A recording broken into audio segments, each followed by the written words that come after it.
कि जो डॉलर की जो अप्रिसिएशन हुई और रुपये की डेप्रिसिएशन हुई, उस वजह से भी चीज़ों के ऊपर उसके असरात जो बाहर से हम चीज़ें मंगवाते हैं।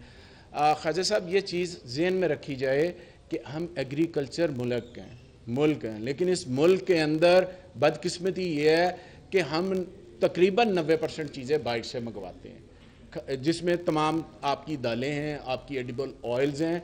तो वो जो इंटरनेशनल मार्केट के अंदर जब उसकी प्राइस बढ़ती है तो उस प्राइस के हवाले से ही फिर आपको पे करना पड़ता है। एक बात तो ये होगी। अब इसका मुतबादल क्या है? क्वेश्चन ये है कि एडिबल ऑयल हम बाहर से मंगवाते हैं, जो कि आपके डीजल और पेट्रोल के बिल के बाद सेकंड लार्जेस्ट इंपोर्ट बिल है जिसका। फिर आपकी दालें हैं वो आप सारी बाहर से मंगवाते हैं। यहाँ क्यों नहीं पैदा हो सकी? यहाँ पर क्यों नहीं ऐसा माहौल दिया जा सका कि जिसकी बिना पर क्यों नहीं ऐसी हम पॉलिसी बना सके कि एक एग्रीकल्चर मुल्क होने के नाते, जिसको आप फ्रूट बास्केट कहते थे और आप फ्रूट सिक्योरिटी का आप लफ्ज़ इस्तेमाल कर रहे हैं, मैंने भी इस्तेमाल किया, हम उस पर आ गए हैं।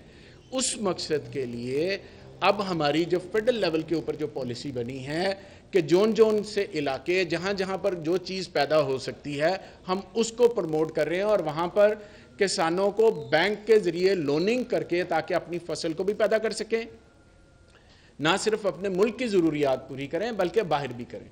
उसमें हर एडिबल ऑयल भी है, उसमें आपका ऑलिव ऑयल भी है, उसमें आपकी तमाम दालें भी शामिल हैं, उसमें वो तमाम खाने पीने की चीज़ें शामिल हैं जो एक आम आदमी अपने किचन के अंदर रोज़ाना की बुनियाद पर इस्तेमाल करता है। हुकूमत ने इस पर फोकस किया है, इस पर लॉन्ग टर्म पॉलिसी की ज़रूरत थी जो कि फेडरल गवर्नमेंट ने दे दी है, और मैं समझता हूँ कि उसके आने वाले वक्त में उसके बेहतरीन असरात आएंगे जिससे आम आदमी मुस्तफ़ीद हो सकेगा। और ये जो महंगाई का आपने बात, मैं आपसे एग्री करता हूँ। हमने कोशिश की है, हमने तकरीबन 80 अरब रुपया आटे के ऊपर सब्सिडाइज किया है ताकि गरीब आदमी को जो है उसमें उसको सहूलत मिल सके। उसको आटा जो है हुकूमत के जो उसने नरखनामा है उसके ऊपर दिया जा सके। लेकिन इसके साथ साथ जो हमारा बहुत बड़ा एक प्रोजेक्ट जो इंशाल्लाह अब मुकम्मल होने जा रहा है, जिसके ऊपर हम एक फोकस्ड टारगेटेड सब्सिडी के ऊपर जा रहे हैं कि हर आदमी जो एक पीसी में बैठा हुआ है, जब वो रोटी खाने जाता है तो वो भी 850 रुपये का आटे का थाला उसी से खा रहा होता है। और एक गरीब आदमी जो सारा दिन मजदूरी करता है, रेडी लगाता है, ईंटें उठाता है, वो भी 850 रुपये, जिसका ज़्यादा हक बनता है, तो वो सब्सिडी उधर भी जाती है। उस मकसद को फेडरल गवर्नमेंट ने जो एक टारगेटेड सब्सिडी के ऊपर हम जा रहे हैं, तमाम के तमाम लोगों को, जिस तरह हमने हेल्थ कार्ड इस साल हमने दिसंबर में पंजाब की तमाम पॉपुलेशन को देने जा रहे हैं, इसी तरह हम जो टारगेटेड सब्सिडी है उसके ऊपर हम काम कर रहे हैं ताकि ये आटे का थैला हर जगह पर 850 रुपये का ना पड़ा हो, बल्कि उस गरीब आदमी को कार्ड दे दिया जाए और वो बाज़ार से जाके हुकूमत जो उसको टारगेटेड सब्सिडी के हवाले से जितने पैसे उसके बनते हैं उसके कार्ड में डाल दिए जाएँ और वो बाज़ार से जाके अपनी खाने पीने की चीज़ें ले सकें। और जो अमीर आदमी है, जो अफोर्ड कर सकता है, वो पूरे पैसे देकर करे, और जो नहीं कर सकता वो हुकूमत उसको लेकर चले। ये जो हम काम कर रहे हैं ना, ये जो सब्सिडी अक्रॉस ऑल पंजाब होती है, ये किसी काम की नहीं है। मैं आपको फ्रेंकली बता रहा हूँ, इसमें पिलफरिज भी है, इसमें चोरी चकारी है, इसमें बड़े मामलात हैं। लेकिन जब आप टारगेटेड करेंगे तमाम ख़ानदानों को, तो वो टारगेटेड उन लोगों की जेब में जाएंगे, वो फिर अपनी मर्जी से जो चीज़ उन्होंने खरीदनी है वो खरीद सके। अच्छा, ये बताइएगा, चीनी की कीमत अभी तक आप लोग क्यों नहीं कंट्रोल कर सके? रमज़ान में आपने रमज़ान बाजार लगा दिए तो 2 किलो चीनी मिल जाती थी, अब वो मामला खत्म हो गया। अभी भी जो चीनी है 100 से ऊपर की मिल रही है, क्या वजह क्या? अभी तक नोटिस भी लिया वज़ीर आज़म साहब ने, लेकिन उसके बाद अभी भी कोई इसका हल नहीं।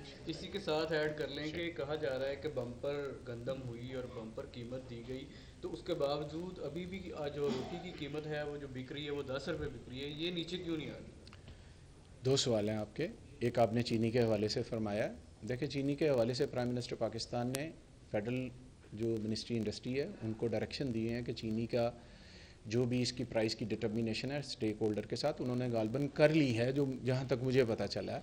अब उसकी अनाउंसमेंट है कि वो किस रेट के ऊपर उस चीनी को, जी ऐसे ही है, काफ़ी एक हर किसी का अपना है ना जी, उसमें हम बाय प्रोडक्ट को भी लेते हैं जो चीनी के प्रोसेस के दौरान बनती है, वो नहीं लेते वगैरह वगैरह, तो इन तमाम चीज़ों को। दूसरी जो आपने बम्पर प्राइस के हवाले से, रोटी के प्राइस के हवाले से बात की है, आप मुझे ये फरमाएं एक साइड पर आप कहते हैं कि जो गंदम की कीमत है आप उसको बढ़ाएं। गंदम की कीमत हमने 8-10 साल में नहीं बढ़ी थी, हमने उसको बढ़ा के तो 1800-1900 रुपया कर दी जो उसकी कीमत गई है। अब मुझे ये बताएं कि अगर गंदम की कीमत बढ़े और आप कहते हैं रोटी की कीमत ना बढ़े, आप ज़रा थोड़ा सा मुझे ये समझा दें कि मेरे पास कौन सी रॉकेट साइंस होनी चाहिए जिसके तहत गंदम की कीमत तो आप मुझसे बढ़वा रहे हैं, तो आप मुझे कह रहे हैं रोटी की कीमत ना बढ़ा। तो ये मुझे थोड़ा सा आप रॉकेट साइंस बता दें कि इसको किस तरह से कंट्रोल। तो नहीं किया ना आपने, तो उनके ऊपर सर मैं आपने सवाल किया, मेरा अर्ज सुनिए ना। देखें, हम सब्सिडाइज आटा जो है वो मार्केट में तमाम जगहों पर अवेलेबिलिटी उसकी करते हैं ताकि गरीब आदमी 10 किलो को आटे का थैला या 20 किलो आटे का थैला वो ले ले और वो जाके कर ले।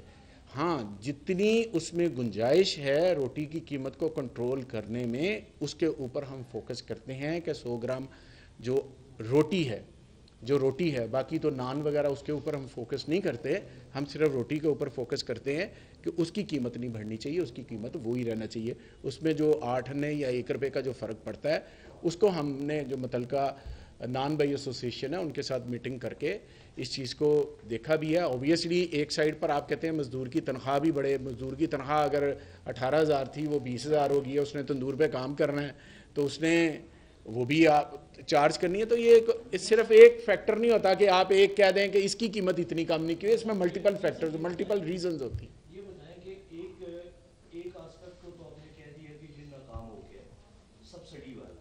ये सब्सिडी जो हमारा 20 साल पहले ये इंट्रोड्यूस करवाई गई थी कि सब्सिडी देंगे, ये तो हो गया। अब दूसरी ये जो स्पोर्ट प्राइस वाली गेम है, स्पोर्ट प्राइस नॉर्मली शुरू हुई कि जी फला क्रॉप जो है वो सिक क्रॉप जा रही है या फला क्रॉप को इतनी पीछे बैकिंग नहीं है, तो गवर्नमेंट को उसमें पूछना चाहिए।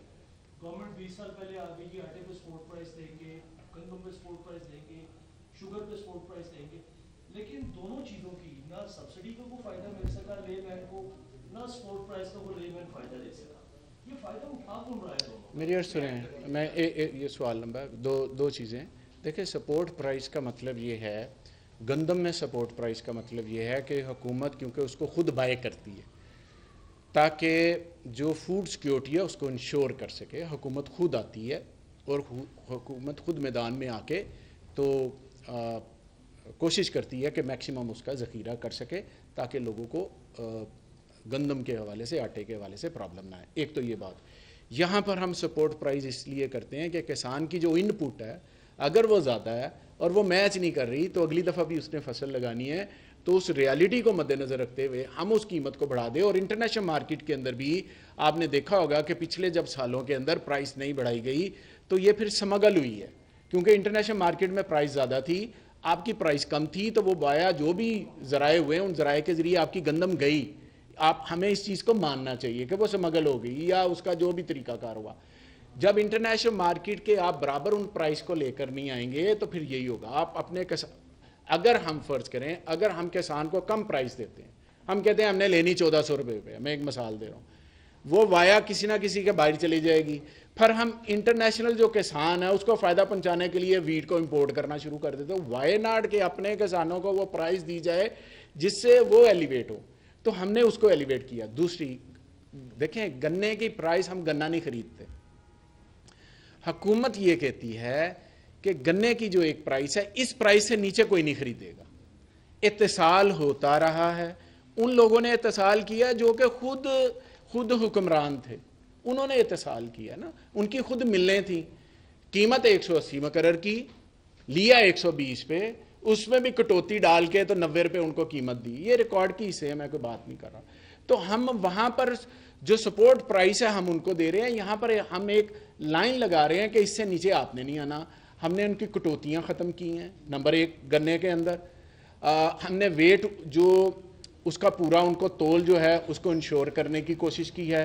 हमने उनकी पेमेंट को कहा कि 15 दिन के अंदर अंदर आपने पेमेंट देनी है और वाया बैंक देनी है, ताकि पता चले आपने गन्ना ख़रीदा कितना है, गन्ना आपकी मिल में आया कितना है, कितना आपने उससे चीनी बनाई है और बाई प्रोडक्ट कितनी बनाई है।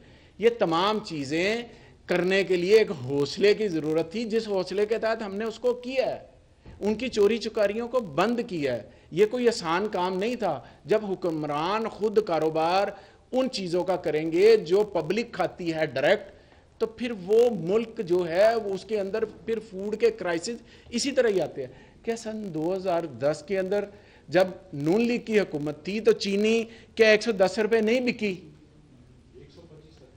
बिकी है। तो फिर मुझे बताएं कि उस वक्त चीनी का कारोबार कौन कर रहा था? मिलें किनकी थी? मिलें इनकी थी। तो मैं अब ये एक माफिया था, इसको ब्रेक किया गया है ताकि हम इसको बेहतर अंदाज में चीज़ों को जो है आगे की तरफ ले जा सके और एक रियल मार्केट के अंदर इस चीज़ों को हम जो है आवाम के सामने रख सके।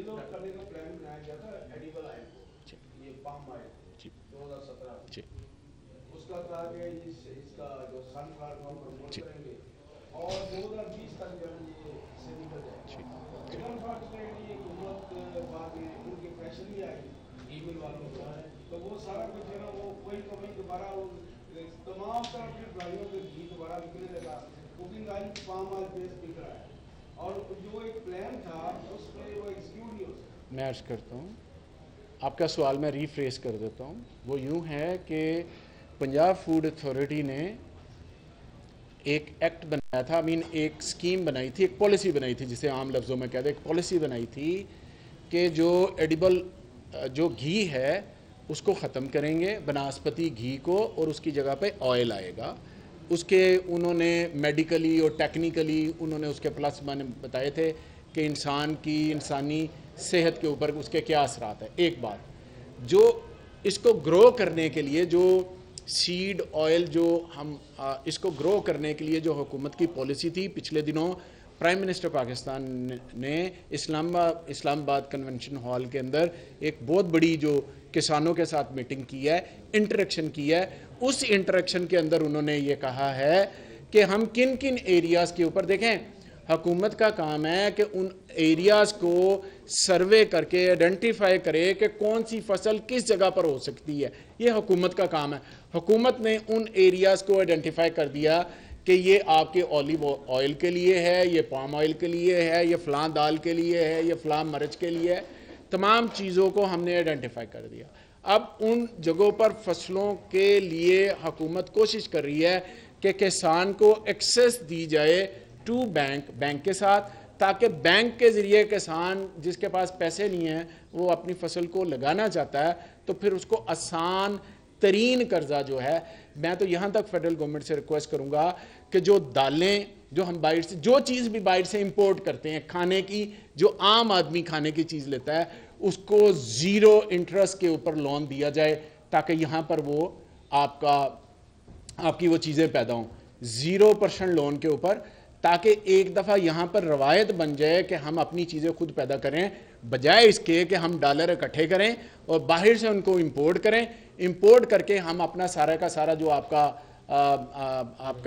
ज़र मुबादला वो आप ज़ाया करते हैं। तो उसके लिए मेरी तो एज ए इंडस्ट्री मिनिस्टर जो है वो इनपुट ये है कि किसानों को जो भी फसल आप इंपोर्ट करते हैं उसके ऊपर ज़ीरो ड्यूटी करके, ज़ीरो इंटरेस्ट रेट करके उनको कर्जे दिए जाएं। फिर इंशाल्लाह आप देखेंगे कि यहाँ पर वो चीज़ें होने शुरू हो गए। Thank you.